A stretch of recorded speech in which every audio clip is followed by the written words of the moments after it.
سلامتی اور عافیت. تو آج کا ہمارا ٹاپک ہے خطبہ حجۃ الوداع. کافی اہم ٹاپک ہے کیونکہ یہ آپ کو اسلام کا کنکلوژن، نبی کریم صلی اللہ علیہ وسلم کی last addressing of the masses آپ یہ ہے. نبی کریم صلی اللہ علیہ وسلم آخری مرتبہ عوام سے مخاطب ہوئے یہاں پہ. آپ صلی اللہ علیہ وسلم نے آج کے دن اس دن کو جو ہے نا اسلام کا، اسلامی تعلیمات کے فروغ کا آخری دن قرار دیا. اب آخر میں آیت بھی دیکھیں گے. جب اسلام پورے عرب میں پھیل چکا تو آپ صلی اللہ علیہ وسلم پہ وحی نازل ہوئی.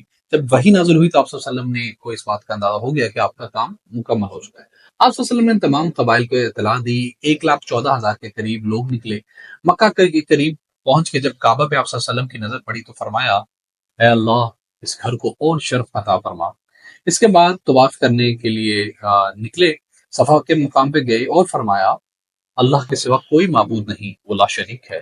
پھر صفا کے مقام سے اترے تو جو ہے نا وہ مروہ پہ تشریف لے گئے اور وہاں بھی دعا اور حمد پڑھی.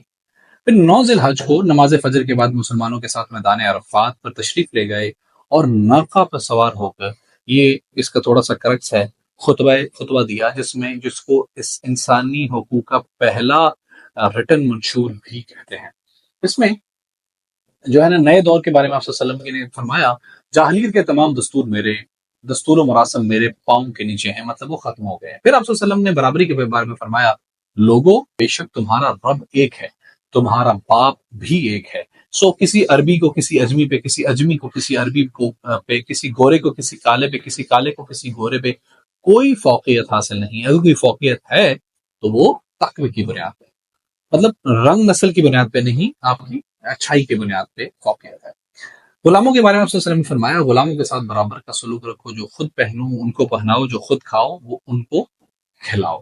پھر خون کے بارے میں آپ صلی اللہ علیہ وسلم نے فرمایا جاہلیت کے تمام خون باطل کر دیے گئے ہیں، سب سے پہلے میں ربیعہ بن حارث کے بیٹے کا خون معاف کرتا ہوں.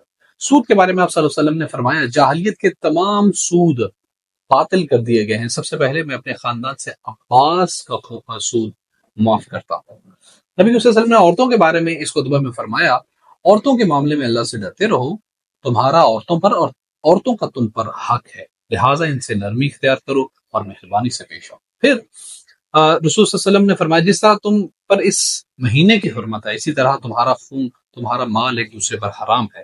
کوئی چیز ایک بھائی کی ملکیت ہو تو دوسرے بھائی پر حلال نہیں جب تک وہ خود بخوشی سے نہ دے. پھر آپ صلی اللہ علیہ وسلم کی پیروی کے بارے میں آپ صلی اللہ علیہ وسلم نے فرمایا میں تم میں ایک چیز چھوڑتا جا رہا ہوں، اگر تم نے اسے مضبوطی سے پکڑ لیا تو کبھی گمراہ نہیں ہوگے، وہ چیز کتاب اللہ ہے. آپ صلی اللہ علیہ وسلم نے اطاعت امیر کے بارے میں فرمایا کہ اگر تم لوگوں کا کوئی بھی امیر یا خلیفہ ہے، اے لوگوں حبشی غلام بھی اگر تمہارا امیر ہو اور وہ تم پر خدا کی کتاب کے مطابق اپنا حکم چلائے تو اس کی اطاعت و فرما برداری کرو.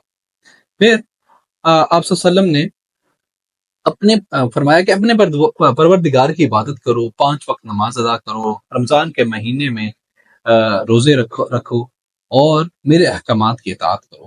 آپ صلی اللہ علیہ وسلم نے آخر میں یہ بھی فرمایا کہ تم کو لازم ہے کہ میرا پیغام ان تک پہنچا دو جو یہاں پہ نہیں ہیں. اس کے علاوہ بھی کافی اور پوائنٹس ہیں، بٹ اگر آپ یہی لکھ دیں گے اٹس مور دین انف.